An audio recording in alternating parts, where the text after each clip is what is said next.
Hi, welcome to another episode of Reptile Fight Club. Back at it. I'm Justin Julander, and with me, as always, is Rob Stone. How you doing, Rob? Uh-oh. Rob froze. That's a bad omen for the start here. I was waiting for the ahoy hoy, but it never came. I just see Rob's blank stare back at me. But tonight we've got Paul Duren, so I'll say hello to you, Paul. How you doing? I'm great. Thanks. Excellent. No, I'm excited to be here. It is pretty funny to just start right off with Rob's blank face there. Yeah. Well, and he's probably talking and recording on the other end. So right. Eric might have to work this one out a little, but just kind of cut out Rob's here because we can't hear him. But get to see the sausage making in action. Exactly. Yeah. Seems like Rob's had a few technical difficulties. I think the signal strength on his end gets a little weak sometimes, or he's complained about some of the service in his area has been kind of iffy. So he'll probably jump back on his phone and use his cellular signal instead. But come in and out. Yeah. Well, how are you doing? Welcome to the show, and thanks for coming on. We Paul wrote in a nice suggestion of a topic. And so, as always, we invite people to come on and discuss those topics or the ideas they have. So we're glad that Paul accepted the invitation to come and fight. So looking forward to chatting with you today. Yeah, absolutely. There he is. Hey, sorry about that. Oh, no worries. Can you? Oh, good. I think we're... The echo, the echo cancellation button. Is there one? No, hold on. Okay. Yeah, we sat and looked at you frozen for a bit there. So that was off to a great start, right? Oh, no, he's gone. Oh, man, poor Eric. Yeah, we'll work it all out. Yeah. Yeah. So is that better? Or I might need to reload it on my side. I can still hear myself echoing, but other than that, we can see it. Yeah. No. Hold on. Yeah. I get you. Hold on. All right. Yeah, maybe Eric can cut some of this out, but if not, this is just right out of the gate. Exactly the way it goes. Sometimes it's really frustrating. Yeah, we were chatting a little bit beforehand, and Rob was just fine, and then as soon as everything was good. Yep, that seems to be how it goes as of late. So yeah, I don't know. It's hard when it's on the signal side or whatever. Is it still repeating? Still the echo. I thought there was No, that's the old one you're thinking of. I just needed, it's because I had the headphones on the computer and it's just not loaded right. So I'll be back. I'm here. Okay. Sounds good. All right. Well, I don't hear the echo now. I guess he's leaving, so we'll see. Yeah, because he's... Yeah. Oh, jeez. Oh, man. Yeah. Well, why don't you tell a little bit about yourself, how you fit into herpetoculture and that kind of thing? Sure. So I'm a keeper in Seattle. I have a very small collection, just a handful of animals. Mm-hmm. I have a Mexican pine snake, northern Mexican pine snake, cool. A Calico retic, and an adult pair of scrub pythons, which I recently bred, and I currently still have their babies. Most of them are going to be going out over the next month or two. So cool. Amethystina or which? Yeah. So Southerns, and super fun. We did maternal incubation, and nice. That was great. Yeah. I think I heard your interview on must have been with the scrub shepherd himself. Yeah. That I was very honored. But super fun. Yeah, very cool. Yep. Rare that you hear about maternally incubated scrub pythons in herpetoculture. That's really cool. What made you decide to go down that path?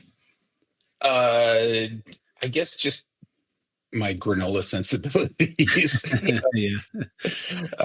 I just thought it would be cool. Like, and I really enjoy seeing the natural behaviors.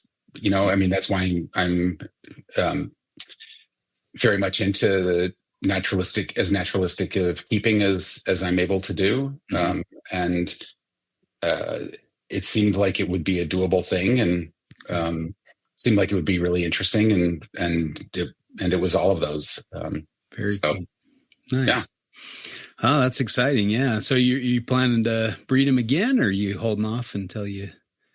Well, I'm not in a rush. I mean, there were a number of successful clutches in the U.S. this year. So, and I'm not sure how big the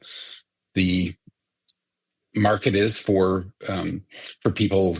I don't know how many people really want scrub pythons, and I guess as like a little preview of the conversation tonight. I don't know how many people are. Even if they do want them, they're really it's the right fit for them. So I really am kind of taking a go slow approach with that. So I'm not going to decide that for another year or so and see how it goes. I mean, I would selfishly, I would do it again for sure in a heartbeat, because I totally loved it. It was super, super fun. Yeah. But just thinking about where all those babies are going to wind up. Sure. Yeah, that's a tricky thing sometimes when you're a breeder, being responsible and trying to make sure they go to good homes and that kind of thing. So yeah, that'll come into play in our discussion here soon. How about the other projects? You working on producing any the pine snakes, or? Nope, I don't. I only have the one pine snake and the one retic pets. Nice. So yeah, I mean, if I were a little bit younger, or had a little bit more space, or didn't like to travel as much, or all of those kinds of things, I would probably do more of that. Right. But lots of competing interests. Life is very full. Yeah, so, for sure. And they're super fun. They're super fun just as pets. So, yeah. Well, and again, just keeping, right? Yeah. Again, I think we've kind of been sold a bit of a, false bill of goods where everybody thinks they have to be the next Brian Barczyk and have, 50,000, snakes in a warehouse and in rack systems, that, and I think in there's nothing wrong with having a pet, having a snake or two from, just a diverse collection or a few different things, or, just a handful is that's not a bad thing. And I think the enjoyment really goes up. It seems as I get rid of projects and have fewer animals, I enjoy the ones I have a lot more, and it's a lot less like work and a lot more like enjoying, animals in my, reptile room. So, yeah. But it's hard because there's a lot of cool reptiles. oh yeah, for sure. Like, I completely understand the desire to get more and more and more. And I mean, I kind of have to fight against that for sure. Right. I would love it. Like, oh my God, look at that. That'd be so cool. I want that. Yeah. But yeah, no, having to decrease the type of care and the kind of like really close attention that I can give these guys. Yeah. That doesn't sound fun to me at all. That, right. Like you give up all the cool stuff and just make it more of a job, like you're saying. Mm-hmm. Yeah. And I think, at least in my life, I've kind of found that, herping kind of fills that gap a little bit, because you get to experience these really cool animals in the wild, and, you're maybe a little less tempted to keep them in captivity if you can enjoy them in the wild and get to see them in action in their natural habitat, and see like, how well they use a large space, and be like, oh, I'd hate to put that thing in a box, But it's hard, because on the other hand, I really want to see those animals, have that same view every day if I could. But so for sure. I guess I'm good with both sides of that argument, I guess. And I guess that's for sure what we do here is we see it from both sides. But I mean, we all need to find the balance for right. ourselves and what it is what's the experience we're looking for. Exactly. Yeah. And I mean, somebody needs to produce them and somebody needs to keep them, and that's just fine either way. There should be no shame. I think people kind of tend to have that attitude of like, oh, you're not breeding it or you're just keeping it. And I think that's the wrong attitude to have, like, tell me what you've experienced with that species. I don't think you necessarily have to breed everything to have some really interesting takes on their care and how to absolutely, keep them happy and healthy. So that should be our main goal anyway. And breeding should just be kind of a side effect of that aspect of our keeping. So exactly. Yeah. That said, I noticed I've got a few snakes that are looking rather plump and should be laying some eggs soon. And exciting. I'm hoping I will be around to see them because I'm taking off soon for Australia, so I won't be here again. For a couple weeks. Yeah, I need to have my daughter watch close, I guess, and maybe collect some eggs if the females aren't doing their jobs. But that's the way it goes sometimes. Yeah. Wow, how many clutches? I'm shooting for, just 4 or 5, 6, maybe. I don't know. We'll see. I threw a few things together, but mainly Aspodites. I want to see some womas and blackheads. Very cool. Get some eggs from them. And then some inland carpets, jungle carpets, and then a few of the Antaresia, of course. They're always kind of there. So, yeah, there should be a few things available. But that's great. So moved a few more animals out a couple weeks ago. So that was nice to, move some animals on to some new homes, and they seem to be excited about those projects. So I love to support that excitement and, help them get some really nice animals. And that's been nice to see some interest and, people are still buying animals. So that's good. Well, once we start fighting, I can't wait to hear about. I want to hear actually about like how you do that. What's your process like? Sure. When you're talking with your buyers and stuff. Yeah. So I guess unless anybody else has anything to add, or we can jump into things. Rob, you had something to say? No, I just want to make sure that it sounds okay, and I'm not duplicating again. Yeah. No echoes. So sounds good. Okay. Cool. Yeah. You got it figured out, worked out. So got it sorted. Yeah. Yeah. Gotta love the technical difficulties. All right. Well, so tonight we're going to be talking about this topic that Paul sent in, kind of talking about breeders' responsibilities versus buyers' responsibilities. I suppose that might be the best way to frame it. And just kind of talk about what should you do as a breeder? What kind of things should you do and help your buyer along the way. So I think we all have kind of a different perspective on this, and I'm excited to see what kind of conversation comes out of this. So we'll have a nice little debate here. But Rob and I will flip the coin to see who gets to fight with you tonight. Go ahead and call it, Rob. Tails. It is tails. So it is tails. Yeah. You won the coin toss. Won the coin toss. I think it's been a handful that you had won in a row, right? Yeah. Well, I think you won some of the more recent ones. I think. Did I? Yeah, I think you won with Zach and maybe a couple others. No, you won with Zach for sure. Oh, I did. But you gave it to me anyway. Yeah, okay. Which I appreciated. Yeah. All right. Well. But accordingly, I will give this one to you, and then I'll just sort of chip in with you guys. So sounds good. Yeah. Moderated bit. Yep. Okay. Absolutely. And then Paul, we'll go ahead and flip the coin, and you can call heads. Out heads. It is heads. So you gotta pick your side. Oh man, I've been going back and forth on this so much. Which one do I want to do?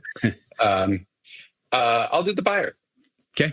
Buyer's more responsible than, or I guess what you kind of see as the buyer's responsibility, I suppose. Yeah. Okay. Yeah. Sounds good. And we'll kind of, I guess, weight it that way, like you're fighting for the buyers should be more responsible than the breeder, and I'll fight the other side. So sure. Okay, Sure. Sounds good. And then as the coin toss winner, you can either defer or go first, whichever you prefer. Go. I will go second. Okay, I'll lead us out then. So, I think in the whole business of breeding reptiles and selling reptiles, I think I've seen the difference, the different approaches and wide variety of breeders, from those who seem to not even care about the animals, or maybe the flippers that are just getting a bunch of half dead wholesale animals and trying to get some sucker to buy them, to really helpful, responsible breeders who are placing their animals in the best hands and supporting their customers. So obviously we want to have more of the latter and less of the former. We don't really want these animals to be viewed as disposable pets. And, that can be difficult sometimes with the amount of imports and the pet store type, reptiles that everybody's kind of exposed to first. And I think everybody probably has a story of buying an animal from, either a pet store or a breeder of ill repute, if you will.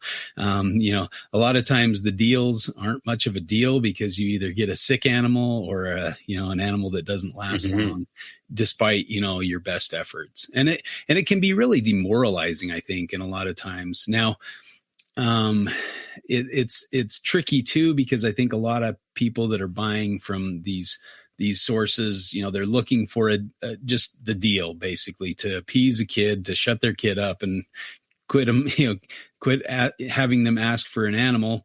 Just say, here's your animal, shut up. And, and then the kid loses interest after a day, and then the animal dies and the person's happy and the kid doesn't care anymore. So, it's no harm, no foul, except for on the side of the animal, which is definitely a sad thing. So it's hard to see an answer to that other than like just slowing down imports and really putting pressure on pet stores and things to not carry or not sell animals that are not in good health and that aren't expected to make it last long. And there's some species that just don't do well in captivity, right? So, so I guess it would be nice to see everybody who's dealing with these animals have the animals first in their minds rather than a dollar sign or a cent sign in some instances, just like they're just willing to flip it for anything and they just want people to come in and buy dry goods or buy a cage or something, and that makes the sale of the animal worthwhile. So, putting the animals first, not having them be disposable pets, I think is a really basic and very important aspect of the breeder or the flipper, whoever has the animal. Their responsibility is to put the animal first. So I'll leave out with that statement. Yeah. Well, I can't argue with that for sure. Right. Nor should you. Right. Yeah, that would be terrible. We should all definitely be putting the animal first, for sure. I definitely chose the side of this. It's going to be a lot harder for me to argue. I think as a buyer, it's our responsibility to really do a ton of homework ahead of time. Yeah, and nobody can do that for us. Right. That's something that we have to do. And there are lots and lots of resources available for us to do, continue,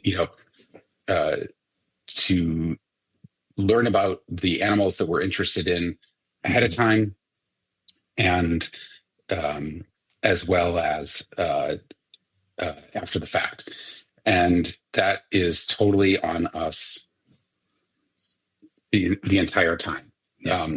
Obviously, hopefully it's a partnership with our breeder, for sure. Right. But in thinking about some of the things that we can and should be doing as breeders, as buyers, right out of the gate, the big thing is, as you say, it's the animal first, Mm-hmm. right? That it's if we're not making a decision that's in the best interest of the animal, then that's on us. And the most important thing is that we're not impulse buying, Mm-hmm. that we're not just going to a show or going to a pet shop and going in and just being like, oh, that looks super cool. What's the minimum cage I can put it in? Mm-hmm. And what's it eat? Okay, cool. I'll take it. Right. That's our responsibility to learn all of those things before we even start looking for an animal that we're interested in, to find out what that animal even is. I would even back up a little bit more and say it's our responsibility as especially I'm thinking about like new buyers, where people, this might be their first reptile, right? Mm-hmm. Or their kid really wants a reptile, to even learn what a reptile is. Yeah. Like that maybe I'm familiar with dogs and cats, but reptiles are super different, right? And your average person doesn't know that. Doesn't fully appreciate like how different they really are. I mean, I certainly didn't when I had my first animals. It blew my mind, and it still does on a regular basis. Part of what's fun about keeping them. So that's my responsibility as a buyer, to educate myself about all of those things before I'm even talking to you as a breeder or somebody who's selling me something. Yeah. And I think too, with anything, there's so much information out there, and it's not all equally weighted either, and I think, you get some people that want to make a bearded dragon a dog, and you see these butterball bearded dragons that are fat. They don't have the proper care. And so they're unhealthy, obese, they can hardly move, and they're just load them because they saw a YouTube video and the person had one that looked like that. And so, I think that's a little tricky too, because, we are not great, it seems, as Americans in determining, what's real from what's fake, or what's good information from bad information. I mean, I don't know. You see that all over the place, and it can be very frustrating. And, but at the same time, I think sometimes good breeders may keep their mouth shut, or they're not putting out that information. And so people have a hard time discerning, because they see 50 videos of, people keeping their bearded dragon in a hammock with sitting on their lap while watching the football game, where, maybe one or two are like saying, that's probably not the best scenario or best way to keep your bearded dragon. Reptiles are not dogs and cats. They don't necessarily want to sit on our lap or ride in a stroller or whatever, so it's kind of a tricky thing to teach people without, offending a group or whatever, because a lot of times people get this idea and say, no, this is how it is. I've seen it all over the place, and that means it's real, and that means it's the best thing. So that's a hard thing Yeah. I mean, when I've talked to people I know who are thinking about getting a reptile, and they come to me, oh yeah, you're the snake guy, tell me, what should I get? What kind of ball python should I get, basically? Right. And I usually say to them, like, okay, it's really good that you're doing research and you're trying to educate yourself about this stuff. I found that I basically had to throw out the entire first round of especially YouTube type stuff that I found, that the stuff that's really aimed towards sort of edutainment, and that the stuff that people typically find at the very beginning of their search on this stuff, they just need to throw it out, because it's clickbait. It gets you involved, it gets you excited, but it's not actually good information. Right. And I think too, I mean, we're big pushers of natural history on this show. And so, that's kind of what you really need to to understand to be able to keep anything. I think not to say that there's not a lot of ways you can keep things successfully, but if you're matching their natural history, and a part of the problem is that we don't know some natural history for some of the species that are commonly kept. I think even some of the more commonly kept things like a ball python, we've kind of almost semi-domesticated them. There's basically a formula that people can apply and do pretty well with them and breed them and make pretty colors and things. And that's in part thanks to people who kind of figured out, or maybe did understand their natural history to kind of figure those things out and get us some captive bred specimens, or which makes it a lot easier. And obviously, that's probably one of the biggest pieces of advice that I would give for any prospective buyer is to buy captive bred, buy something that's produced in the United States. Yeah. So, I think that's what I'm doing, right? Is the part of the breeder. Yeah. Maybe explaining to people, because a lot of times, captive bred animals are going to be more expensive. And so you're going to pay a little more up front, but also that might save you a lot of money down the road in vet bills, or just an animal that dies in a few weeks. You might have saved $100, but you lost $100, rather quickly than if you would have spent $200, you'd still have an animal, and that kind of thing. So, that's hard to convince people of. And I do think to some extent, the lessons we learn through the trials and the difficulties in keeping some of these animals and learning the hard way sometimes is a more better teacher than, if you just had everything kind of spoon fed to you and things. But I don't know. I mean, I know there's a lot of people, that we've talked to, some on this show, where they've worked for big breeders and they've seen how they do it, and kind of, they can learn that way on other people's animals to some extent while they work for them, and then kind of branch off or take things in their own hands when they're ready to do so, and seem to do great and not have maybe some of those early growing pains. But I don't know anybody who starts out perfect, so there are definitely going to be some things that breeders and sellers of reptiles can't prevent. People are going to impulse buy. I've impulse bought, and, I think most of us probably have to some extent, but, hopefully we learn that lesson quickly. And, no matter how many times you advise somebody, don't do this or don't do that, they're going to do it anyway. And, so, I don't know, smoking causes cancer, but you still see people smoking, so. Yeah, of course. Yeah. You're going to. Yeah. I mean, that's a really hard one, right? Like as a breeder, you would think that, hopefully that the breeder would be willing to walk away from a sale, and if the buyer hasn't done the kind of stuff that we're talking about here, what's incumbent upon the buyer. If they get a sense that the buyer's like, yeah, I just want that because it's badass, like,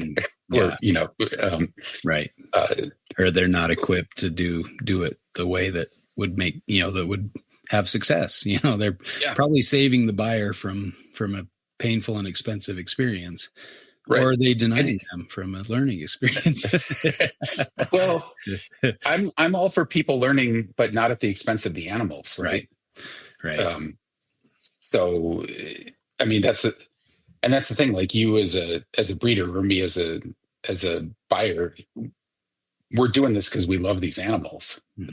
And we think they're amazing, and we want that experience, right? So, yeah.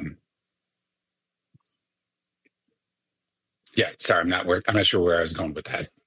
Well, no, I guess I maybe would counter that a little bit with the, if you kind of take a more natural approach, most of the animals that hatch out in the wild become food for other things, or die, or don't make it, or starve to death or whatever. Nature's pretty brutal, and it's pretty difficult learning curve for a young snake that hatches out in the middle of the desert or whatever. So especially if they time it, they just happen to be born in a drought year or something like that. That can be a rough place. So, I guess you could maybe look at it and say, look, in the wild, not all animals make it to maturity and become reproductively successful. And same thing with captivity. There's a weeding out process, and some go to bad homes and they just have that poor luck. And, it all just part of nature, even in captivity. But, that's definitely the more harsh side of looking at things. Yeah. I think it's important to look at that argument and see if it holds water, right? Like, I've certainly thought about that a lot. Like, well, what do I mean when I say naturalistic keeping? I mean, like I'm assist feeding one of my babies that's really given me a hard time. Right. That's not naturalistic. Yeah. Right. Like, okay, no, you're crow food. Right. Exactly. You don't want to eat what is put in front of you. You're probably not going to survive in the wild either. Yeah. Yeah. Right. Exactly. Yeah. You're a terrible snake. But yeah, I mean, I guess I don't know. I guess you could make an argument that I'm being hypocritical to say I'm not really down with people buying, since I'm talking about the buyer side, not the breeder. I'm not really down with people buying animals that they're not equipped to take and just say, okay, well, that's natural selection, or that's a market economy, or whatever sort of laissez-faire argument you want to use. Sure. Devil's advocate, like, here. Yeah. Because I don't want to see some kid go home with a sulcata tortoise from a show that which I saw at my show that was just at the other day. People impulse buying sulcata tortoises. Like, that's terrible. Yeah. Like, oh my gosh. Yeah. I've received a few of those, and that just like are past the point of really saving, like I struggled and they just crashed on me and died. And it was like, oh man, these, and then you see some, like, I don't know. I had this, I think it was a great aunt or something. And they found out that I liked reptiles, and they're like, oh, you should see my turtle downstairs. And I go down in the basement, and there's this box turtle with a, giant beak, overgrown, fingernails, 4 inches long, curled up, and just terrible. But I mean, the thing's still kicking in the basement, and she's goes down and feed it worms once in a while. And she loves it and thinks it's thriving and happy, and it's lived for 40 years. It's like, well, wow. It's kind of hard to argue. It's a loved animal, but just not, given the proper environment to thrive and to do well. So I don't know, but by the same token, like I've seen a wild bearded dragon with a huge, like, kink in its back. And it was an adult living its best life in the wild. It had survived that far, hadn't been eaten by a goanna or an eagle or anything like that. So I'm like, hey, sometimes those kind of things can surprise you, I guess. But, and then, I bought a box turtle from a pet shop, and it ended up having like some maggots in its arm. And, my dad was helping pulling those out. It was like a wild caught thing that had like botfly larvae or something in it. It was pretty nasty. And yeah, it died pretty quick. And even though I felt like, I know what I'm doing, I can keep a box turtle. If my great aunt can keep it in her basement and for 40 years, I can get, and yeah, it didn't last very long. And, kind of one of those hard lessons, like make sure you check the animal and make sure that and it's hard with reptiles because they don't really show that, disease state very well. So they hide it pretty well. So, that's a tricky thing. I guess that's where buying captive bred comes into play, and you're going to have a better chance of success with the captive bred animal. But. For sure. And you wouldn't make the argument like,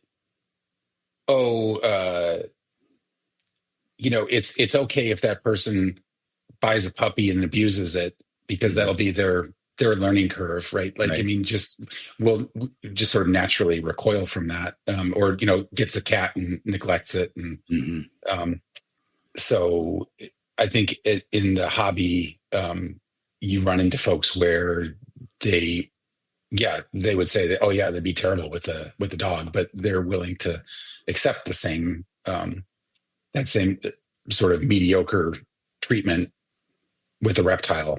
Right. Or a fish, totally. Mm-hmm. It seems like, in the zoos, they're even moving towards insect welfare. Like the feeder insects, they have welfare checks to make sure that the roaches are being contained properly until they're fed off, that kind of thing. So, I guess, why limit it to just reptiles and mammals? And, we can go all the way down the chain and make sure that our bugs and the feeders that we use are being humanely kept, and, our rodents and things like that, euthanized if they're humanely euthanized if they're sick or have tumors or whatever, that kind of thing. I think if you care about animals, you probably should care about all animals. I don't know. 100%. Like that's kind of how I feel anyway. People who can squash a spider and then say how much they love reptiles. I'm like, well, like you don't care about one form of life. How much do you care about the other? But I don't know. That's probably. I care about how the plants that I eat are. I'm not a vegetarian, but like if I'm eating something, I care about how that was raised, right? So yeah, I don't know. I guess it comes down to just care about things. Yeah, right. Yeah. That's the takeaway, right? And, with it's such a fine line too, because we, there's and I guess everybody has a different bar, a different level. Yes. Like I said, I don't think about necessarily the welfare of my roaches like I do the welfare of my animals. But a zoo, I know my friend Steve's working at a zoo and they have to pay particular attention to that, or they could get in trouble with the regulating bodies that are overseeing the, humane keeping of the animals. And, if we all had that, if we all had inspections where somebody came in and said, now you've got a sick animal here, what are you doing to, help that animal? Or, what kind of care are you giving it? That kind of thing. Could we all answer the clear conscience and say, yeah, I'm doing all I can to help this animal. So. Yeah. And if I think that's great, because if you're bringing that mindset to the roaches, that's keeping you in that headspace and that approach of respect and stewardship, right? Just, from all day long, right? You don't get to step back from it because that's just the world you live in. Yeah. Yeah. All life counts, right? Yeah. Yeah. Well, and, I guess, from that breeder's perspective, if you're doing your best to kind of make sure, figure out what the buyer understands and what kind of, keeper they are, or if they've had experience with other things that might be similar, or, if most of the people who buy from me have usually kept other species before. I rarely get a first time buyer, one, because, Australian captive bred animals tend to be a little more expensive than your run of the mill pet shop animals. Most people you talk to, you ask them what their first pet was. It's, usually in like 4 or 5 groups. You got your boa constrictor people, your ball python people, the crested gecko, bearded dragon, their corn snake.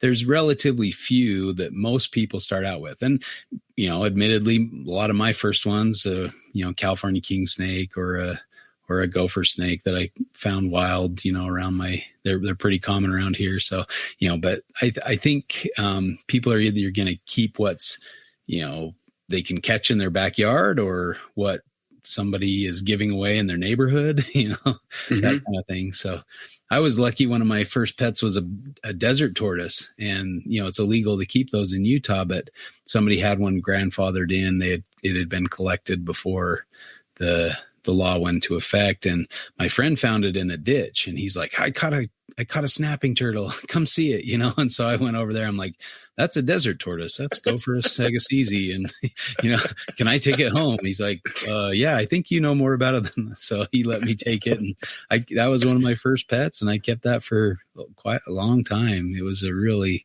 one of my favorite animals was that desert tortoise. But, I'd keep it in an outdoor pen in the summertime, and once in a while he'd escape and I'd have to put up posters and go track him down and things. And then in the winter, I'd put him in a box in my closet, and he'd usually like dig out of the box and start digging into my wall. And like, there's these two like little paddle marks in the corner of my closet where he'd try to dig through the drywall. So, tortoises are awesome. Yeah. I learned a lot of good lessons from that tortoise. But yeah, that was, I remember that really fondly. Now, did I keep him perfectly? Not by a long stretch. And, I tried my best. I took him outside, got him sun, got him, he could go out and graze. We had a pasture in the backyard, so I'd take him out and he'd graze, and I built him like an outdoor pen and things. But yeah, I did my best, and, and then I got to know there was, we called her the Turtle Lady, and she was up, in a town. I don't know how we even found out about her, but my dad drove me up there and we went and visited her, and she had like a radiated tortoise and, all these like exotic, cool tortoises. And then she had a backyard up, along the foothills of, her backyard was kind of the start of the mountain range. And so she had a big giant, pen back there where she had all these different tortoise species. And she's like, go see how many you can find. I go digging, looking around. Oh, it was like, I was a kid in a candy store. I was in heaven looking for those tortoises. It was fantastic. And she taught me a lot, about tortoises, and she had some desert tortoises. And so I got to bring mine up there, and he got to battle a male or two and mate with a female or two. I left him up there for a week or two with her. And she said, oh yeah, he's the toughest one on the block. Cause he was a big male, an old male. So yeah. Wow. Oh, that's super cool. I love that story. Yeah. It was a lot of fun. But so, I learned some lessons the hard way, make sure your tortoise can't climb out of its outdoor pen, or else you're going to be tracking it down somehow. And I guess that's how I got it, because my dad knew who the owners were. And so he went over there and he said, my son's really, he found your tortoise and he's really interested. And I said, oh yeah, go, he can have it. That's fine. They had it chained up on they drilled a hole in the shell and had it chained up in the backyard. Oh my God, no. Yeah. And so one of our first things we did was get some epoxy and fill in the hole. And, so he was whole again, I guess. But yeah, it was, what? And, he'd survived for many, many years in that care. So it's amazing how tough these animals are. But yeah, sometimes I've never thought to drill a hole in one of my pets. Right. Yeah. Seems so, but that was like the going advice back in the day, I think, back in the 60s and 70s. Like, yeah, you just drill a hole in it and put it on a chain. I mean, it's shell. They don't fill that, right? Like, dude, that's their bone. I can't imagine that's very comfortable for them. Oh, that's terrible.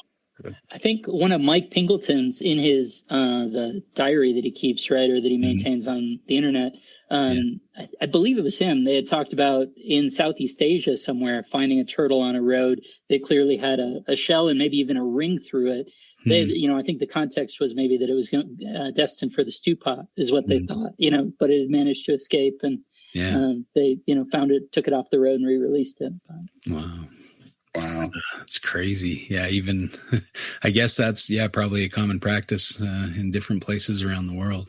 I mean, obviously, people have different ideas of reptiles, and, in some places, tortoises are great food source, Sure. That was Darwin, stopping by the Galapagos to stock up on tortoises for the long sea journeys. Sure. They could last a long time in a boat, and they could eat them over time and have fresh meat kind of thing. So, reptiles, because they're so tough, and just, tortoise can be at sea for how long, a month or two, and land on a new island, and they're just fine, a few barnacles on their shell. But, but at the same time, I think that, kind of gives us the false impression that they're, low maintenance pets that you don't really need to do anything for. And sometimes, I guess the coin goes both ways, because sometimes we overdo it with our pets, like the chubby bearded dragons.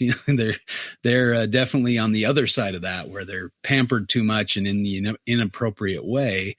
I always think back to that brown snake that Matt Somerville had, that fed it, I think, 3 mice in a year, and it died, and it had these huge fat bodies, like it was doing just fine on, just a couple of mice. So, but then again, I wouldn't say, for most stuff, feed it 3 times a year and it's great. But, that's, I guess you have to know the natural history of the species you're working with.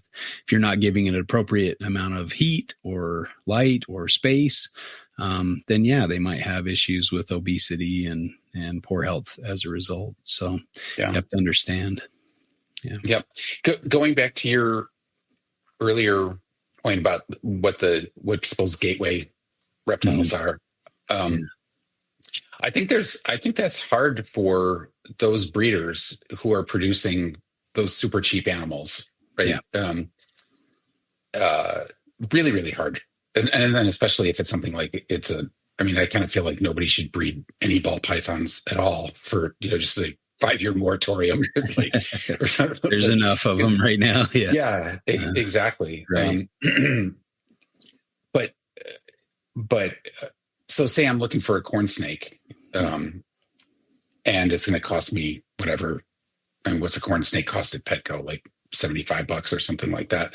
I can spend more money on a single light fixture than on the snake, right? Right. Yeah. And let alone to do a proper enclosure for that corn snake as an adult, it's going to cost way, way, way more than the snake. The snake is the cheapest thing in there. Maybe the water bowl. Right. So I think that's another thing. Another responsibility of buyers is to think about this stuff holistically, not just think about, it's a cheap animal because it costs, I can buy the thing for $75. Like, no, that's not the whole story by a long shot.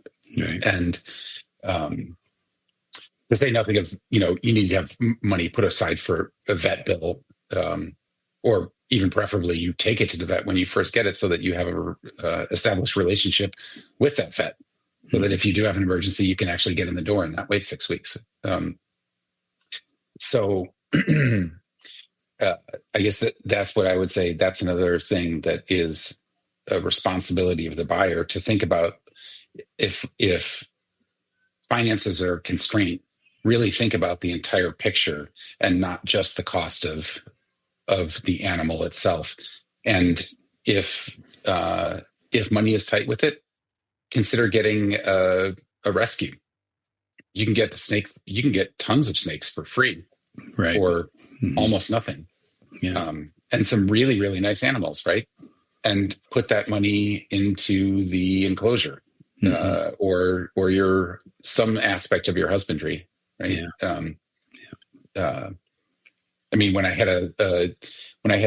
got my first dog, I spent a lot of money on a purebred dog, and I couldn't believe it. I was like, oh my God, it's so much money.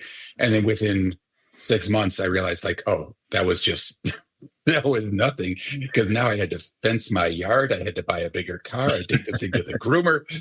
Like, the cost of the dog is insignificant. Yeah.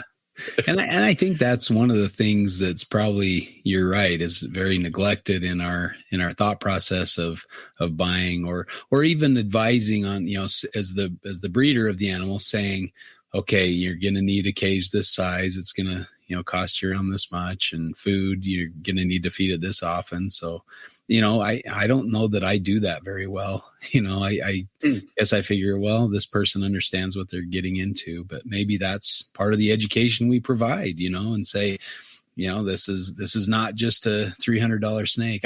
There's always that joke of herpetoculturalists that will pay, $5,000 for a snake and try to stick it in a $10 aquarium or whatever. Whereas right, exactly. The fish people spend $5,000 on the tank and put a, $50 or $10 fish in there, so we're a little bit backwards in our thinking in the reptile world that, because they are tough animals, you can meet their basic needs, in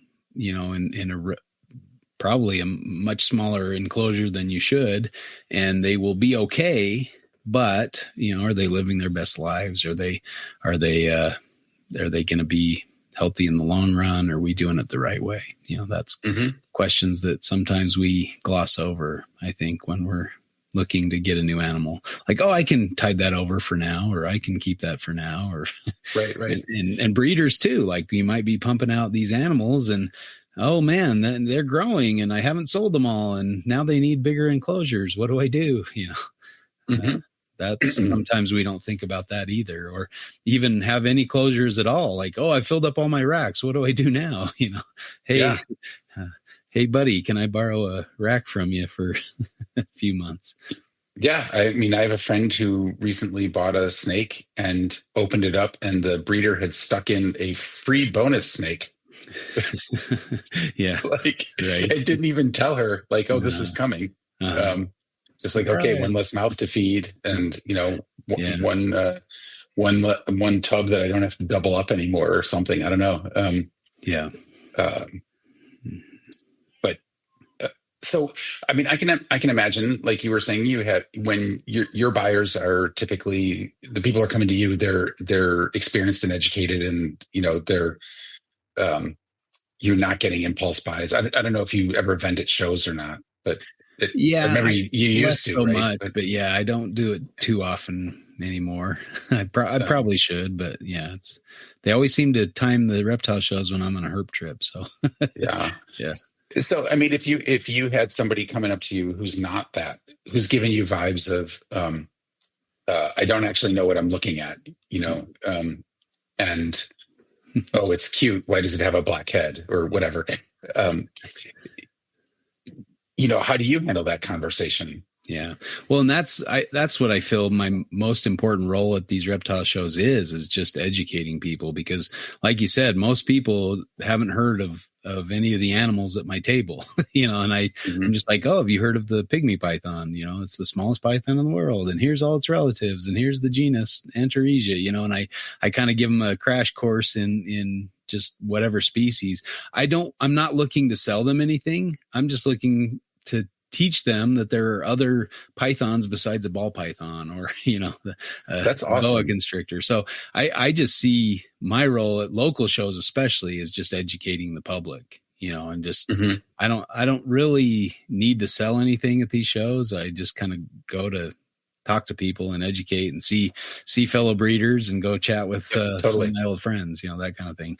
And once in a while, somebody will say, oh yeah, I've been looking for a children's python or a spotted python or and I have one. And so they've already done their research and kind of know about them, or they heard me blab on about them at the last show. And so now they've looked into them and thought, those are cool. I might want to try one of those. So yeah. And if they are, I kind of ask them, well, what are you planning on keeping it in, or what kind of enclosure? And granted, a lot of times they're getting enclosures that are probably way too big for the snake at the time, because, they're like a yearling children's python. It's, weighs 20, 30, 40 grams, and it's, they're trying to put it in a 6 foot by 4 foot cage or something. You're like, you might want to, monitor in a smaller enclosure for the time being. And then once it's an adult, set it loose in this giant cage. That'd be great. Yep. Get to know the snake, understand what its needs are and things. You could even keep the smaller enclosure in the larger enclosure or whatever, as long as it can get the temps you need or whatnot. So yeah, I love it that people are talking about doing that a lot more. Set it up just like the breeder had it when you bring it home, and then just put that analog of the tub in the enclosure, and let it decide how it wants to, if and when it wants to transition. Right. Yeah. And, I think those of us that kind of got sold that the false sense of what we do as breeders, keeping 50 snakes in a rack and just pumping them out kind of thing. There might be a place for that in the mass production of, colubrids for the pet trade or whatever. I'm not saying that has no place in herpetoculture, but for the average keeper, it's probably not the thing to strive for. Let's try to keep these things in as large of an enclosure as you can when they're adults. Yeah. Another thing is, misunderstanding, what average size versus total, the maximum size. And I think a lot of people think, well, I'm buying a coastal carpet, it's going to get 10 or 12 feet long. Well, no, those are the rare exceptions. It's like, the 7'5" guy that, does not represent the average human size. So we need to keep that in mind too. Like an average coastal carpet is going to be 6 feet and not 12 feet, but it might reach 12 feet. We shouldn't strive to get it to reach 12 feet necessarily, because that's probably not great for the animal in most cases. But, those kind of misunderstandings are common as well on the, on people's perception of things and what's in books and things like that. Even the first edition of the carpet book, we kind of talk about size of coastal carpets, but then I realized in writing the second edition, like, we didn't even really talk about what an average size coastal is. And, looking, and there was a great paper that measured all these wild carpet pythons in Brisbane area. And it was like, just under 6 foot, 5 foot was the average size of an adult coastal carpet that they were removing from, yards or whatever. So one out of every 200 was 10 foot, so. Yeah. Scrubs are the same way, right? They're typically 10-ish feet. You can, there have been ones recorded, 16, 18 feet, but super, super rare. Specifically the Barnecks, right? Like the southern scrubs rather than, there's some scrubs that only get a 5 or 6 feet, right? So that's, yeah. Sometime it'd be fun to have maybe you can get Nick and Ryan on to do a fight about scrub taxonomy. I don't know that. Oh my gosh, that's a whole. I think they're on the same side, though. Yeah, they totally are. The taxonomist on here or something. Yeah. That'd be great. So another one of the points that I had on here about arguing in terms of or what I try to keep in mind as a buyer. Readers, and this is total generalization, right? Breeders, there's lots of breeders who know tons and tons and tons about the animals that they're breeding, right? Know all about their natural history, know whatever it is about them, they can talk about that species up and down. There's lots of other breeders who all they know is how to breed that snake. And they don't really know how to keep it. They don't know anything about its natural history. They might not know, probably don't know about the lineage of the animal that it is they're breeding, whether or not it's like my northern Mexican pine snake. My guess is it's probably not a pure Genii. They're frequently crossed with another subspecies, the Depii. That's probably what I have. Who knows? When I got it, I didn't know to ask those kinds of questions. Sure. And I'm not breeding him. He's a pet. I like him. In this case, no harm, no foul. Right. But in terms of thinking about, like, if I'm somebody who is a keeper and I really want that kind of maximum keeper experience, for sure, I'm going to ask my breeder about how to achieve that, but they may not know. And again, I'm not being necessarily critical of the guy who bred my pine snake. He'd gotten a couple of them at a previous show, stuck them in a rack, bred them, picked out the yellowest ones, put them together, bred them, and then I got the babies from that. That's right. Like, he doesn't know anything about where they're found in the wild, what they're, what they do in the wild. Like he knew absolutely zero about it and wasn't curious about it. And so, I mean, I can't really imagine that.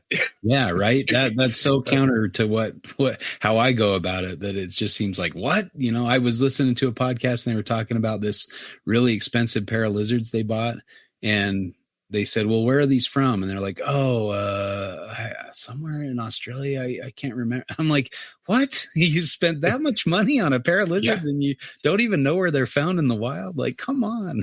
Like that should be step one, learning all you can about where they're from, what they look like, what they do in the wild. Yeah. Yeah.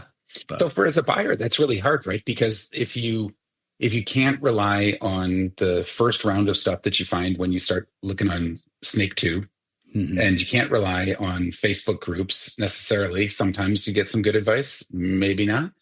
Yeah. You may or may not be able to rely on your breeder even for good information with that. Then where do you go? Like where do you go for good information? And so for me, that's where it just keeps coming back to the argument of like, go slow in making decisions about what you're going to buy and then growing your collection. Because it's a very demanding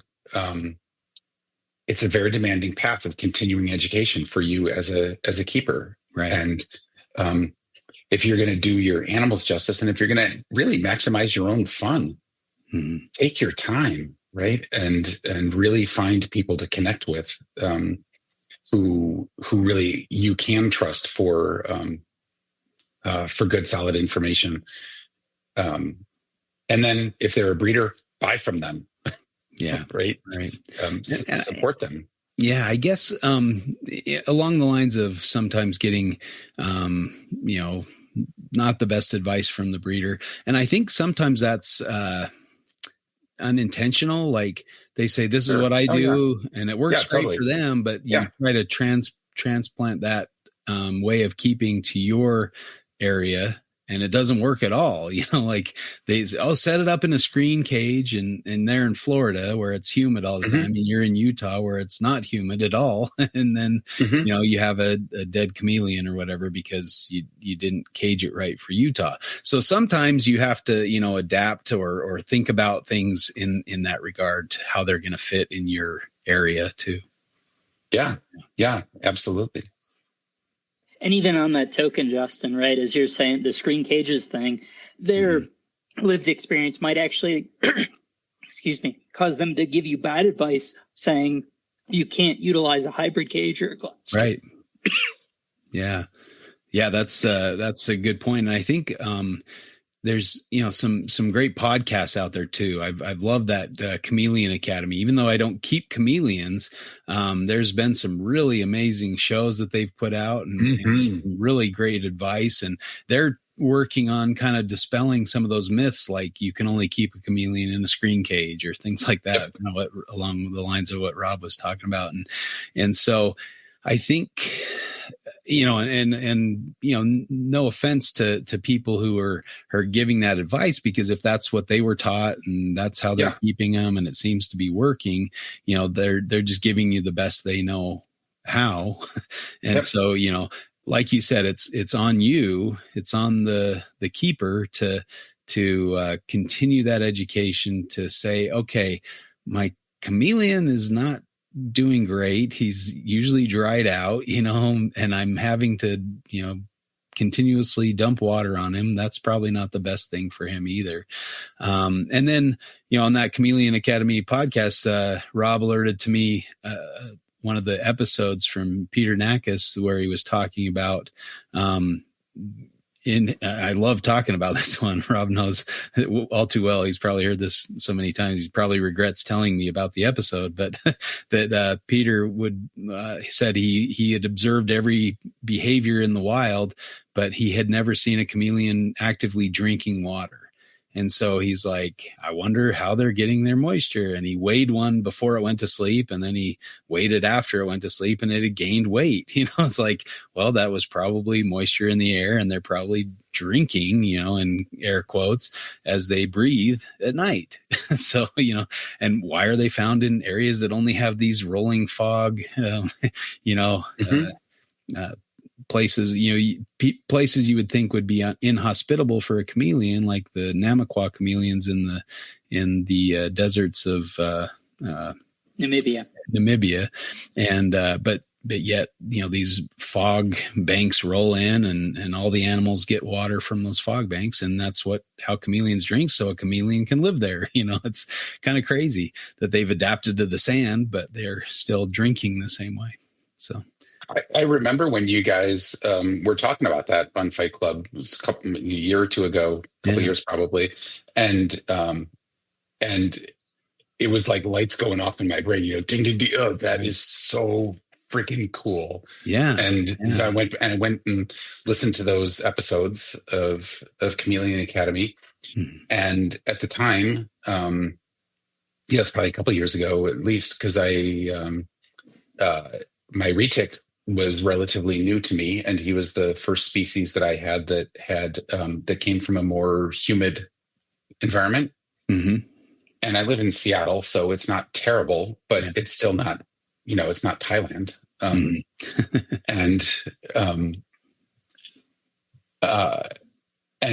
I was really having trouble with his sheds, and so people are like, oh, don't mist, they're going to get an RI, and I'm like, well, okay, but if I'm having these bad sheds, and I know for sure that humidity is not where in the enclosure is not where it is in what the natural environment that they've adapted or that they've evolved to live in. I'm going to have to figure this out, right? So I wound up installing a misting system, and I have my scrubs on that now too, and very quickly didn't have any more shedding issues. And but I'm like a real evangelist for this now, not just for misting. I feel like you really need to pair it with adequate ventilation, but and good hygiene and all of that kind of stuff. But okay, if we can only see the thing that we can see is the shedding issues, we can't see what's going on in their kidneys or whatever. I mean, I'm not a biologist, so I don't really know what the issues would be. But it seems to me like, okay, if they've evolved for this very specific environment, we should really be trying to replicate that as much as we possibly can. And like I said, as soon as I started doing that, like zero problems. So. Well, and I think too, like the first time I stepped in a rainforest was a paradigm shift. Exactly. Because getting into the environment can teach you a lot, just kind of what these animals are experiencing. At least, I mean, it might be a snapshot of a certain time of year. And so you need to not necessarily carry that throughout the whole year, but like, we've found animals in situations where I was, it was right after I had said, oh, we're probably not going to find X species because of the conditions. And then we find that species crawling around being very happy in those conditions, where I thought, oh, this is inhumane for that animal. But, never let your jungle carpet get below 70 degrees. And then I find one on a rainy, evening, below 70 degrees, crawling around looking for food or whatnot.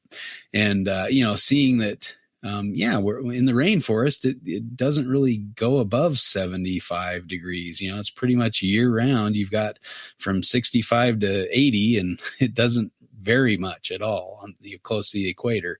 You get out of the forest and it's blazing hot, in the sun, and, and the green tree pythons are living under the canopy and mostly at 70 degrees. But every once in a while you'll see like that photo that Matt Somerville took of a green tree python basking, in full sun in a tree, like what's it doing that for? We don't know, but sometimes they do that. And so, how do you set up an enclosure to replicate that, that natural ability of the snake to kind of choose what it needs, and do snakes always make the best choices given those, options? I don't know. It's a real trick sometimes to, is the misting just a Band-Aid because it's too hot, and when it can cool down in the misting and then it can shed better? Or is, misting important, or is it just, the temperature is more important? Those kind of things are tricky to work out, and we have to kind of, For sure. And I've seen a lot of that where ball pythons are kept in a screen top cage with a heat lamp on top, and they're having shedding issues. Add more water, or, mist them or whatever, and they'll be fine. And sometimes it helps. And, but are you taking away the cause of the shed issues, or are you just putting a Band-Aid on it and helping it, for the time being? That's right, kind of the other type of mental gymnastics sometimes we have to do, to try to figure out. And I think too, we can stand on the shoulders of giants, and like you said, you can watch YouTube videos and you can talk to breeders and things, but a lot of times, that they may be passing along bad advice. You can read books, and sometimes they have outdated information that just isn't the way you do it anymore. And we've had some, aha moments over the last 20 years where we've learned something and new and applied that to our keeping. And, but yeah, I like your advice of going slow and taking your time and learning as much as you can, but also the learning isn't done once you get the animals. You don't say, okay, I'm at the point where I can keep this animal. Now I'm going to stop learning. No, absolutely. Yeah. Absolutely. I mean, that's another one of my bullet points, embrace uncertainty. Right. And, I just always really try to well, I don't have to try because they're so humbling, right? Because there's such enigmas in some ways. If you really pay close attention to them, that, like, why are you doing this? You did a really specific behavior. Right. What are you trying to achieve?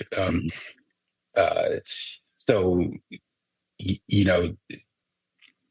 go just maintaining that student of the serpent attitude, right. Beginner mind, yeah, throughout the entire thing. And as long as you go into it with that mindset of that's the journey that I'm signing up for, then it's fun, right? Like if you go into it with the mindset of, oh, okay, I'm the kind of person who I have to have this all figured out and I have to know exactly what's going to happen. And, it didn't, I gave it the 78 degree hotspot and it didn't go in it. Maybe I should put it at 77 or whatever. Yeah. I mean, you hear that with people with incubator horror stories all the time, right? Like, I had it at 86.5. I think next time I'm going to do 86. Right? Yeah. You're like, really? That's your variation is 0.5 degree. Yeah. It sounds a little, yeah. And that was kind of one of the impetus for this podcast was because I'd hear things and I'd be like, challenge them on that. Like, that is not a variation. Like, that is still pretty dang stable. If you're keeping it within a half a degree, that's not variable. Variable is leaving it on the floor of your reptile room and having it swing 20 degrees from day to night, like that's variable.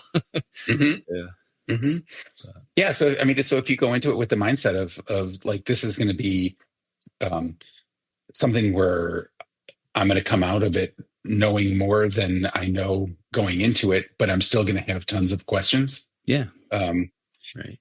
Then it's fun. Right. Like embrace that. Right. Yeah. Right. There should be I guess a bar for entry, but that's not the final bar. Once you jump over that bar, there's a lot more bars to come, and we need to prepare ourselves and know that, the more you learn, the more you learn that you don't know a lot. I guess, is that clear? Clear as mud. Yeah. But the more you learn about a subject, the more you learn we don't know a lot about the subject. And if you kind of turn off that curiosity and turn off that learning aspect, you might do okay still. You might be all right, but you're probably not enjoying it as much as you can if you have greater knowledge and continue on in that aspect. And I think that's what keeps the fire alive, at least for me, when I'm keeping animals, is that I continue to learn and continue to, find out cool things about them and that kind of thing. And I don't know, it just makes them more, cooler, and, go see them in the wild. And that even excites me more about, being able to keep these amazing animals and come home and say, "Oh, I just saw your cousin in the wild." This is exciting that I can, be able to interact with you in this setting. And I want to do better for you because I saw your relative in the wild, and, I want to increase your cage size or that kind of thing. So, yeah. And I guess, so that would be one of the things that I would ask of breeders, is, and I found a lot of variation in this, in my own experience of that I would ask breeders to be, really be collaborative with their buyers. Like, be curious about not just sort of gatekeeping. Okay, do you have the right thing? But again, like, what is the experience you're looking for? Is this a family pet, or do you want to breed it? Is this something, hopefully this is something that you're going to be having for its entire life. Right. Do you know they live for 30 years? Yeah. Right. You just want it to walk around your neighborhood with your shirt off to look cool. Yep. Yeah. I mean, like, I've known a number of people who had bearded dragons, and one of the reasons that they got them was because they only lived like 3 or 4 years. Like, so, but by the same token, when I was thinking about doing MI with the scrubs, I talked to a number of breeders, and I mean, I was only going to people who I thought would be cool and who would be open to talking about it. And every single one of them was like, "Oh yeah, tell me what you're doing." Okay. I don't know if it's going to work, but that's really interesting. Here's what I might tweak about that. And that kind of collaboration. I mean, I wasn't a client of any of them, but be that kind of collaboration with the keeping side of the hobby rather than the breeding side of the hobby. Right. I really appreciated that a lot. Like, and I think everybody got something out of that. Yeah. I would kind of counter that a little bit with a I guess an idea that sometimes we pass on the same information that's been passed on to us, and I can't even imagine. Yeah. We don't challenge anything, right? We don't say, "Hey, why do we do that?" or "Why is this the thing?" Yeah. And so I think a lot of times, we can get in that cycle of just give me a care sheet, just give me the basics, give me what I need to know, and we stop, and or we just keep doing the same thing that's been done, And I guess I kind of harp on the green tree idea, no disrespect to some of the pioneers, because they were dealing with a much different animal than we are today, right? They were getting imports in that had been on a boat, and they were basically putting on life support to keep them alive, in the hopes of breeding them. And then we took that to mean, okay, this is the basic standard of care. We need to put them on life support when they get here. We develop certain things like keeping them over water or something, just bizarre things like that are not necessary unless you're trying to, sustain an animal that's on death's door. And so, but your captive bred and born animal in the US doesn't need that type of setup and would probably be a detrimental thing to it, but we don't question it because it worked for somebody 30 years ago. So let's just keep doing what works, and nobody challenges that. Nobody says, do you really need to do that? So, and I guess that's the thing is sometimes maybe we learn a little bit more in isolation without some of that advice from the breeder, and we can actually make inroads with our ignorance to some extent, where we may know something about another species and we get a related species and we just try our best and use the things that have worked, and we discover something new, like, oh, did you know you can keep them like this? And it works even better than what we were doing before. So I don't know, that's kind of a hard thing to say, don't listen to the breeder, but I think there is some aspect of do some individual or some experiential learning with these things. That can be, a dangerous thing too, because you might do something stupid and you might lose an animal because you tried something that didn't work. And so, it's hard to advise that, knowing that, sometimes that will result in failure. But I think sometimes we do have to fail to move the bar, to change, to change what we're doing, or to not just do what other people have done in the past.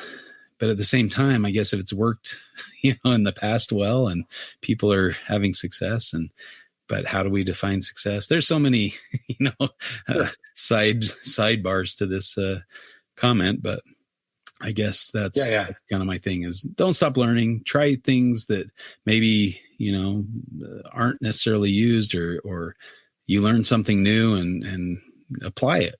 I don't know. I think a critical part of that, or something that really helps with that is be involved in the community. Right. Discuss things with other breeders. Yeah. Yeah. Yep.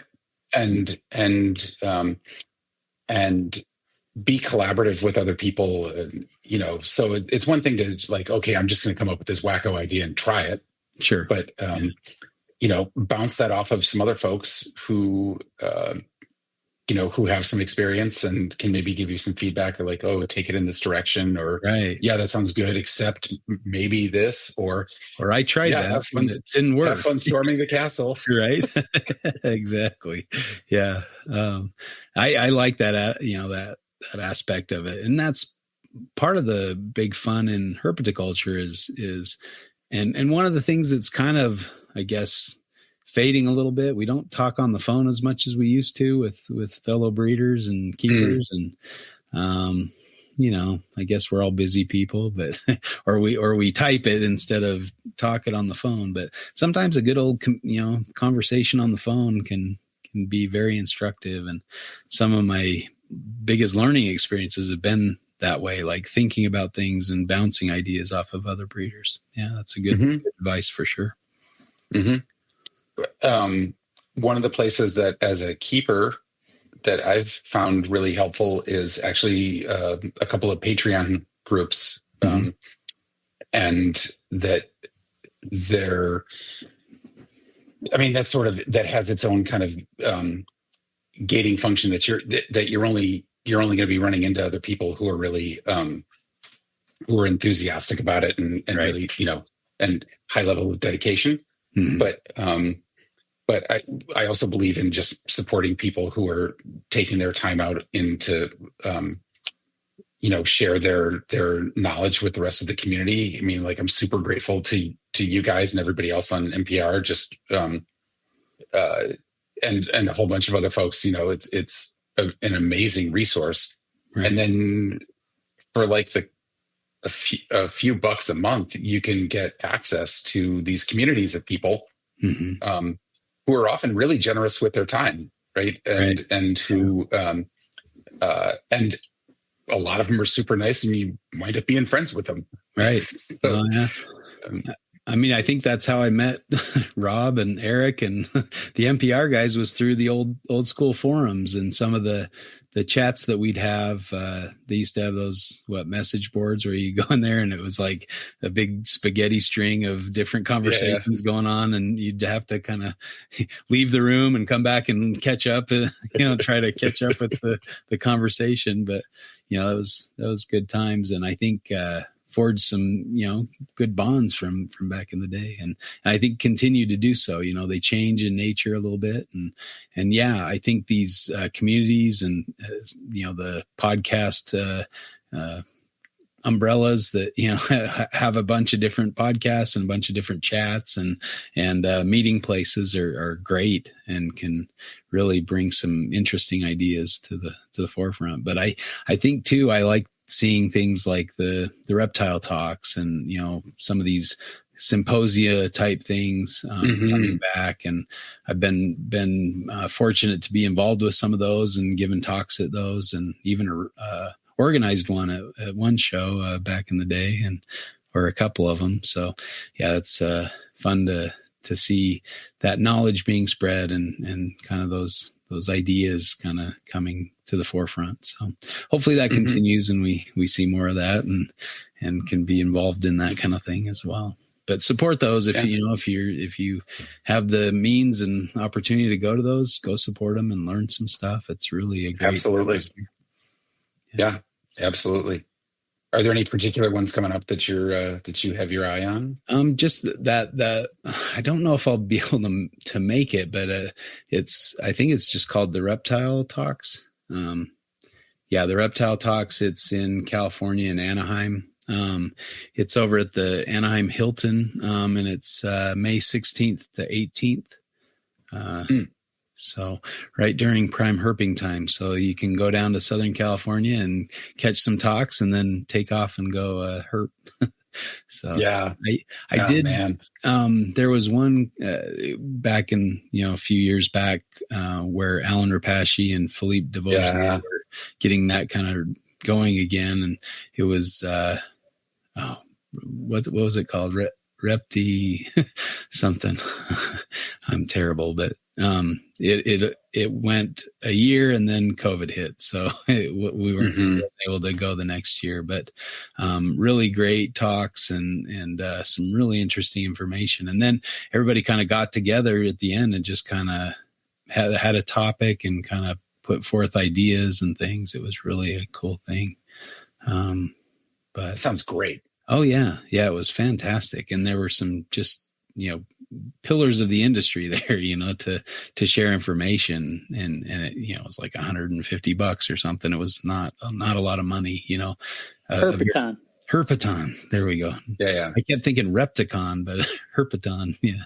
So yeah, unfortunately it got interrupted by COVID and it was shut down, unfortunately. But I think the Reptile Talks is kind of a bit of a continuation on that. So, if you can attend May 16th to 18th, I would say check it out. It would be really. Oh, I'd love to go. My kid is graduating college. That right. So it's like, so close. Yeah. I've got too many trips already planned this year. So I'm like, there's ones that I can't make that I would really like to make, but I don't know that I'll be able to make it. But I don't know. I guess there's a chance I could just drive down there real quick and catch the talks and drive home for work on Monday. But good Lord. Yeah. Oh man. Yeah. Well, are there any other topics that we didn't hit on that you had in mind that you'd like to talk about? Or I think we got some really nice topics of conversation here. No, I think we're good. I wrote this whole manifesto. Yeah. But I think we touched on a whole bunch of it. So yeah, very good. Well, I appreciate you submitting the idea and preparing so Absolutely. well. That's awesome to come on here with such great insight and thought about it, and appreciate it. So no, absolutely. Yeah. I guess we kind of like to, well, first off, where can people find you if they want to, hear about scrubs and such? Facebook. Facebook's the easiest one, just Paul Duren. That's going to be the easiest one for people to find me. There's not that many Paul Durens around. Yeah. And especially ones that have a snake on the profile picture. Right. So it narrows it down. Exactly. Very cool. Well, yeah, we really appreciate you coming on. We kind of end the show, and if you've seen anything cool in herpetoculture or learned anything new, and anything like that. If I watched a few episodes of Mark O'Shea's Big Adventure. It's on Amazon Prime Video, and so I watched the rough scale python episode. So great to see. Oh wow! I guess and I like O'Shea's Big Adventure because they really kind of they don't have them planted out there. They just bring a captive one in a bag and then say, oh, look what we found. It's all real. They may not even find the target of their trip, so I really like that aspect of it. But I did notice too, they caught a skink and he was playing around and put it down Brian Bush's pants. This was on the Pilbara episode. He put it down Brian Bush's crack and then Brian Bush pulled it out of his pants and put it back, and they didn't even show, he didn't even actually see the animal. I'm like, show us, don't just play around with it, I don't know. So anyway, that was my only critique. Mark, if you're listening. No, I'm just but really fun to see, some of those adventures and, chasing a parenti down into the rocks and trying to find a way to catch it and realizing it's just too far back there and giving up, but it's really cool.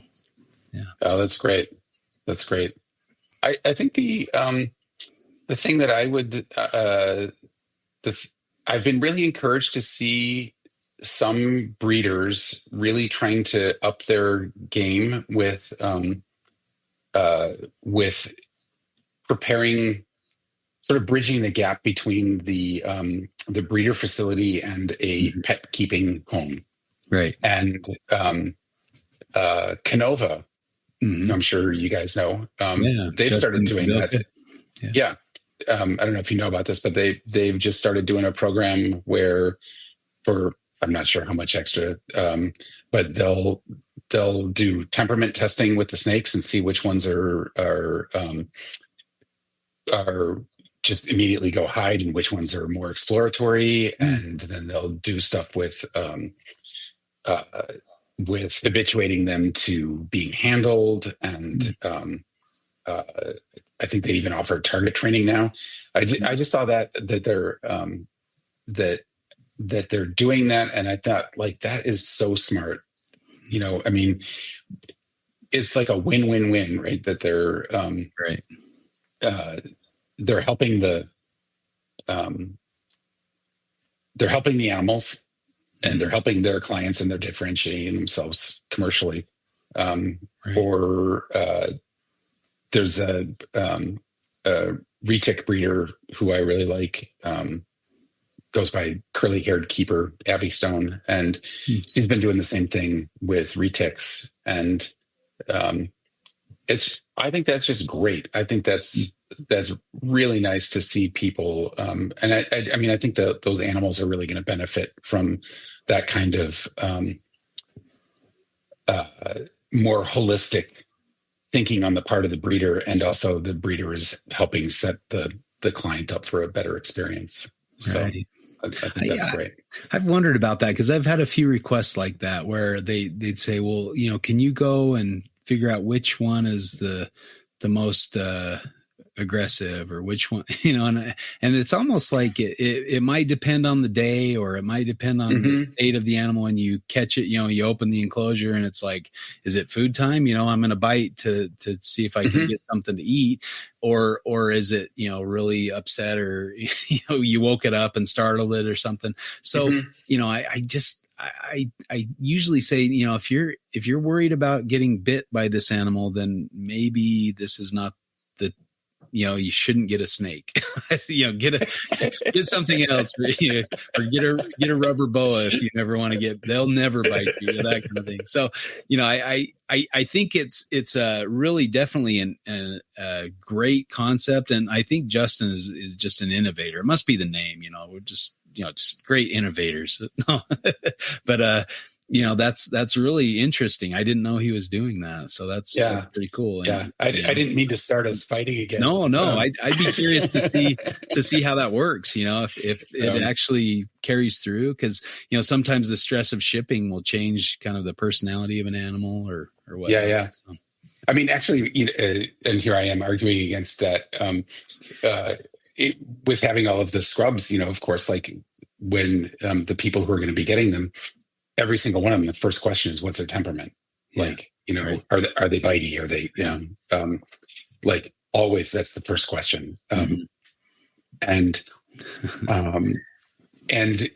I found myself actually sympathizing with breeders complaining about clients wanting to know, like, okay, which is the friendliest one and all of that. Yeah. Like, there's one that's super bitey, two that won't eat, and everybody else is basically exactly the same. Right.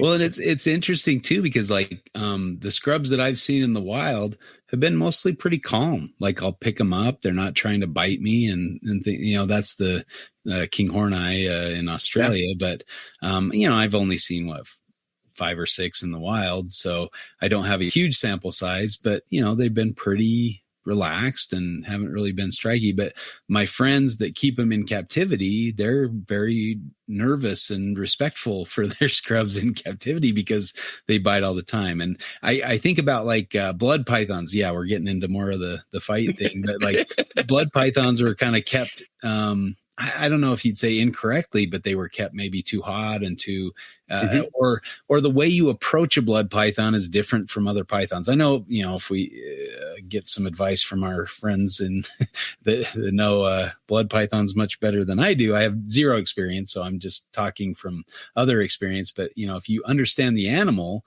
you can usually avoid getting bit because you know how to interact with them. Matt would probably be great to give that advice for sure, but or Keith or any number of people that have kept scrubs or bloods for a number of years. But anyway, just understanding the animal can usually prevent. I can read my Aspidites or my carpets very well, Antaresia, but get me in a room with a boa or a blood python, and I don't know what the heck I'm doing. I'll probably get bit. So. Sure. I think just experience and understanding how the animal works and what are the warning signs of an impending bite, or how to, use a hook to handle the animal. And most of the animals, once you get them out of their cage, are pretty good. And some animals are like, they respond to the way you handle them. So if you're nervous and you're jittery and you're worried about getting bit, you're probably going to get bit. Whereas if you're confident, calm, collected, you're probably not going to get bit, but you might, it just depends. And if you're not willing to get bit, then, a snake is probably, a scrub is probably not the pet for you. Exactly. Yeah, exactly. I had one guy that was like, do I have to feed it rodents? Like it really freaks me out. I can't handle the squeal of a rodent. I'm like, a snake is not the pet for you. Yeah. It was bizarre. Like he's like, can I see it eat? And like he plugged his ears when I, put the mouse in there. It's like, oh my goodness. Yeah. This is not the pet for you. Wow. Yeah. But okay. So that's totally great though, that he knew what his concern was and that he actually got to experience that in real life, right? Yeah, before he had purchased the animal and brought it home and went, "Oh, I can't do this," Right. I have to move it on. Right. Yeah. I mean, so like all of us looking at it from the outside, would be like, okay, that's really weird, but but he made the right decision, right? Like he totally made the right decision as a potential buyer, to go and actually have that experience and learned like, oh no, like no, I'm not signing up for that. And maybe that's another thing to add to the discussion is that, don't be afraid to ask questions. Don't be afraid to voice your concern. For sure. Say, I'm worried that if I get bit, I'll be afraid of it and I won't be able to, is this the right snake for me? That kind of thing. Because, you can learn the hard way. You can get it and get bit and say, oh, I never want to approach that animal again. I'm going to sell it or give it away. There's a friend in our neighborhood that their daughter has a bearded dragon. And she's afraid to handle it. And so I went over there and I said, okay, this is what you do. You reach in, grab it by the tail, scoop your hand under the belly and pull it out. Look, I'll do it 5 times in front of you. Did it bite me? Did it try to bite me? Did it freak out? No, it's fine. Just do that. And then she's still too afraid, but she won't let her mom do it or her dad do it because, it's her pet and she needs to do it. And so, yeah, I mean, it's very well taken care of and it's a very healthy animal. It looks great. It's not overfed, not underfed. It looks really good. They have a, appropriate cage for it and everything, but it's just, she's nervous about it. I'm like, you just got to get over that. It's not going to bite you. It's a bearded dragon for crying out loud. I think she had a glove on once when she went to pick it up and it thought it was was like it was like red or something, and thought it was a berry or something, and kind of did the little tongue thing and maybe tried to bite it, and just the little nibble thing. And she got freaked out, like, it's going to bite me because I tried to hold it. And I'm like, it was probably the glove, try again and use this method and you'll never get bit. I can almost guarantee you, but I mean, there's no substitute for in-person experience, right? I mean, like being able to, when I was thinking about getting scrubs, I went and visited people who had them, and that was super useful, right? Like super, super, super useful. Kudos to those breeders and keepers that let us do that, right? Because I was the same way. Like, yeah. And if somebody wanted to get a northern Mexican pine snake, I would say, yes, come over to my house and look at my beautiful box of dirt. That's what that snake looks like. Right. Yeah. There's some empty cage syndrome animals that you can spend a lot of money and never see that animal. Yeah. Yep. I mean, you can get creative, you can have like video surveillance of the cage and watch it on your phone, like, I totally do that. Sees the coast is clear and comes out of the hiding place. Yep. Oh, well, good stuff. Anything else to add? You guys have any other cool reptile stuff, or we good to close it out? All right. Hearing this has been great. Yeah, great listening to you guys. Thank you, Paul. Yeah, as Justin said. Oh, my pleasure. Really impressive what you came with and all that stuff. Yeah, my pleasure. And thank you guys for everything that you do for the hobby. It's a pretty big deal. I don't know if you realized how what a benefit it is to everybody else, and how much it helps folks. So huge gratitude. It's nice of you to say. We appreciate it. Yeah, it's nice to hear that, what we spend our time doing is actually getting through and being beneficial in some way. You always think, who cares about this, or who's even listening to this? But yeah, that's really nice of you to say. We appreciate it. And we'll keep putting it out, and that's exactly what we need is, fresh ideas and people, thinking about things that, that don't come to our minds. We didn't think about doing the show. So that's really helpful to have those suggestions. And, that was kind of the, master plan, I guess, if you want to say, that we get input from listeners who want to hear certain topics. So we appreciate it. And thank you very much for that. Yeah. Oh, I did get a new book in the mail today. I got the, California Amphibians book. So yeah, it's nice. I'm working on wrapping up the Utah field guide for reptiles and amphibians. So hopefully I just got the first layout today. So it's, we're making a little progress, and hopefully we'll get that done here soon, hopefully in time for herping season, but we'll see. But yeah, it's, I can't wait. Great to compare, but yeah, I have this certain idea of what I want in my head, and sometimes that doesn't match up with the publisher's ideas. So we'll see how it works out. Thanks for coming on, Paul, and thank you all for listening, and we'll catch you again next time for Reptile Fight Club.